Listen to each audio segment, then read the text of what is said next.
Welcome everybody to a review of a brand new 101 Films release, and that is The Three Burials of Melquiades Estrada from 2005.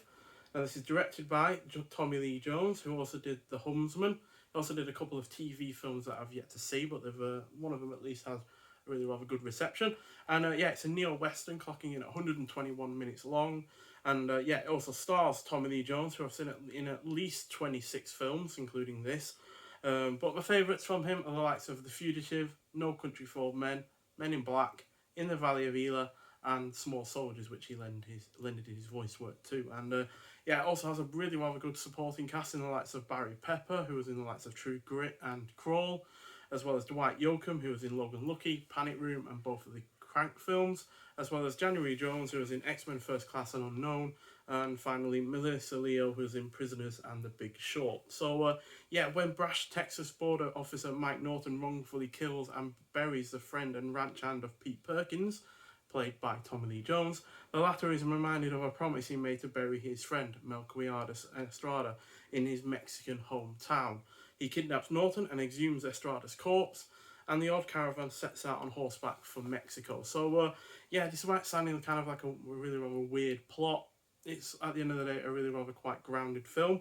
And this is unlikely to be for everyone, but I found the pacing to perfectly suit its meditative and restrained tone, while featuring a thoroughly engrossing plot that has great performances from the lead cast.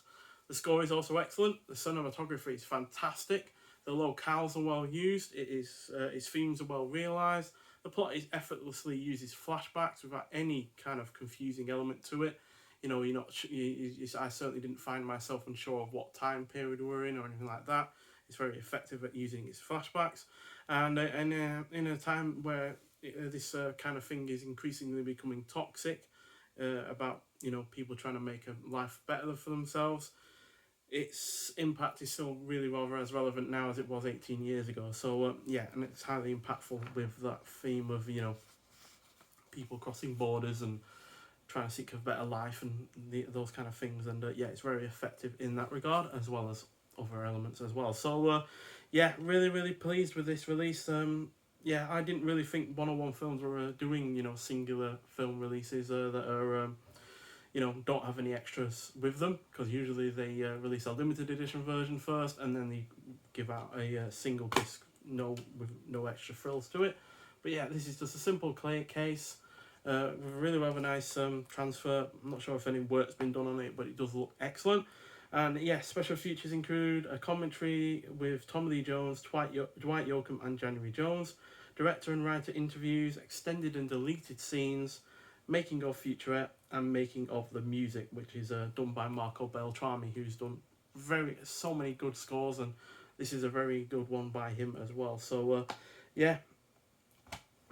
really impressed by this. This came out of nowhere, quite frankly, because I was just browsing the film pre-orders on HMV and just so happened to see this, which has also been released alongside another film that is done in the same way by 101 Films, so single disc, no extras on it in terms of physical extras. And look forward to seeing that eventually. But still, this is a cracking film, easily one of my favourite first time watches from before 2023. And highly recommend it, especially if you're into your different kind of versions of what a western can be like. So if you've seen this film before, I'd like to hear your thoughts on it. But if you haven't and you're into any of these actors or Tommy Lee Jones directorial efforts that you've seen already, then this is highly recommended and will go nicely alongside of his other films that I have seen from him. So The Homesman is another kind of western, but this is a lot more modern and a lot more different in terms of its execution, whereas The Homesman was a bit more of a traditional western. So it's nice to see that Tommy Lee Jones can direct both kinds of films in that regard. But nonetheless, thank you for watching, and I'll see you in the next one. Bye.